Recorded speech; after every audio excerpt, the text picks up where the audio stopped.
फायदा हुआ है। आईसीएआई क्या करता है, जो इंस्टीट्यूट ऑफ चार्टर्ड अकाउंटेंट्स, वो समय समय पर गाइडेंस नोट निकालता रहता है।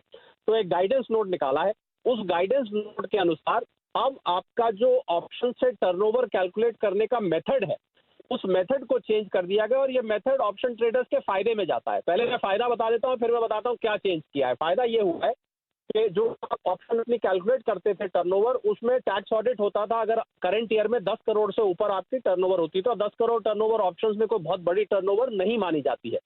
अब ये जो टर्नओवर कैलकुलेट करने का तरीका है, पहले वो ये होता था कि आपका जो कॉल का या पुट का प्रीमियम अमाउंट होता था, उस प्रीमियम में आप अपना प्रॉफिट और लॉस भी जोड़ते थे, दोनों को आप ऐड करके अपना टर्नओवर निकालते थे। मैं अगर इसको उदाहरण के तौर पर वीरेंद्र समझाना चाहूँ तो मुझे लग रहा है दर्शक ज्यादा आसानी से समझ पाएंगे। मान लीजिए आपने कॉल सेल करी 60 रुपए की, आपने कॉल परचेज करी 50 रुपए की, तो आपको अगर 50 का मेरा निफ्टी का लॉट है तो मुझे 500 रुपए का प्रॉफिट होता है।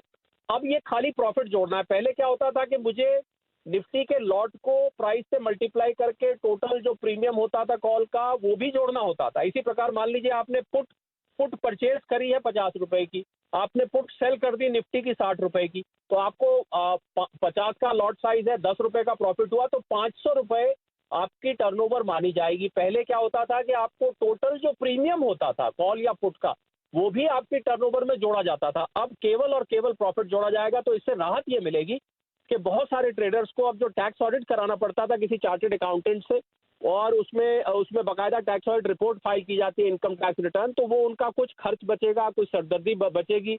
रिटर्न फाइल करने में जो कॉम्प्लिकेशंस थी वो भी आसान हो जाएंगी। शायद कुछ लोगों को किताबें भी बहुत सरल तरीके से मेंटेन करनी पड़े।